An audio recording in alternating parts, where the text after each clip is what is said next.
Is You right. are exhibiting more trepidation, Yeah. concern about this year than maybe in previous. Why? Yeah, I just don't know how to explain to my mother, may she rest in peace, what life is like right now. 1017 FM 710 Keel. Robert J. Wright and Erin McCarty. Keel app, a free download from Office Furniture Source. It's sort of a Robert and Erin, well, more of an Erin tradition. And this is going back to, good heavens, 20 years ago on when we were still on 94.5. After I lost my You father. started doing it every year. You would write a Mother's Day letter to your mother, since she's deceased. Well, she's only been gone 5 years, so my And dad to, was the first. and to yeah. your father every year since he Yeah. passed away in what, 90? 87. Ooh, 87.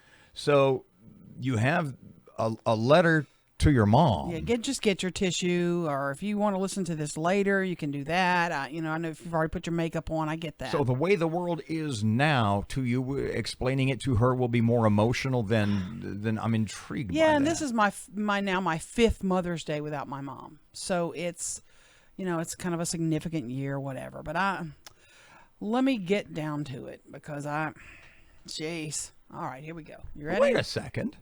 You're talking to your mom here. Give me I a little know, give me a I little know. joy, a little happiness. Okay, just to set if you don't know me and you're just tuning, you're a new listener, I'm one of 6 children. Yeah. I have 5 brothers.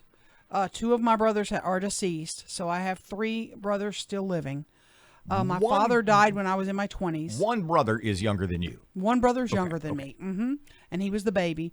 I was, of course, spoiled rotten by my father, spoiled rotten by my brothers.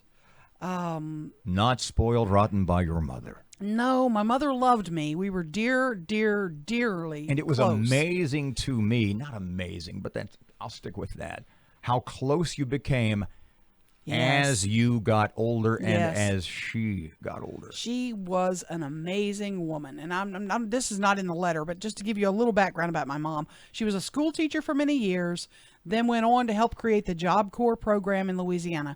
She left a family of 6 children in the summer of '64 to go to Tuskegee Institute to be trained to implement the Job Corps program. And one of us, my younger brother, was born in May of '64. So she left a newborn baby to go 6 weeks away from home. Anyway, so she was that kind of person, and lived her life helping others. That's the way she lived life. And she was friendly and fun and the Southern belle to a T. I mean, she was Miss Biloxi High, whatever. I was a little different than my mom, let me just say. You're not a dainty flower. But she never pressured me to be a dainty flower, which was kind of cool. So here we go. Good luck. Mom, I don't really know how to describe this year, 2020, to you. It's been crazy. We've been under this stay-at-home order since the middle of March because of this virus called coronavirus. I am so thankful every day that you're not having to struggle through this. It would be nearly impossible for you, the social butterfly, to stay home away from your friends and family and your church. My boys are both okay. They're very successful and charming men. You would be so proud of them. All of your grandsons are doing great. They too think of you often and miss you. You are such an inspiration to them all. Mom, I missed you last summer when I was honored by my colleagues and won a trip to New York City. I so wished you could have been there with me. Michael accompanied me and loved showing me all the sights of the Big Apple. We talked about you so much. My mornings are filled with thoughts of you. I miss your ever-present smile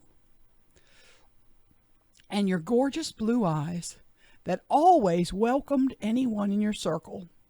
As I age, I'm trying to be more like you and see the goodness in everyone. I do heed your advice every day and always try to be kind to everyone I come in contact with. This is the 5th Mother's Day I've been without you, and it really doesn't get any easier. I miss your hugs, the days you would brush my hair, and the mornings we would lay in bed reading or talking.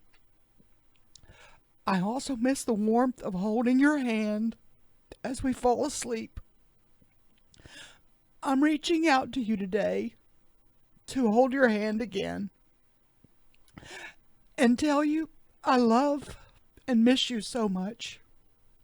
Your daughter, Erin. Oh, God. You do that every year. You always write these amazing letters to your mother. How can I not get through it without crying? And you are sobbing by the end.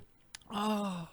And then you sort of, why do I do that? Because they're incredible. Because they're incredibly touching. And not only that, but I guarantee you, everybody listening who has lost a parent wishes that they could sum up the love that they have for that lost parent the way you just did. Robert, my mama had the softest hands in the world.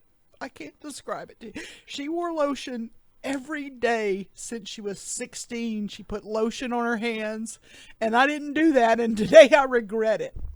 My mother had the softest hands in the world. I just want to touch her one more time. When you told me about that, you know what popped into my head? What? My mother had the thickest glasses. 101.7 FM, 710 Keel.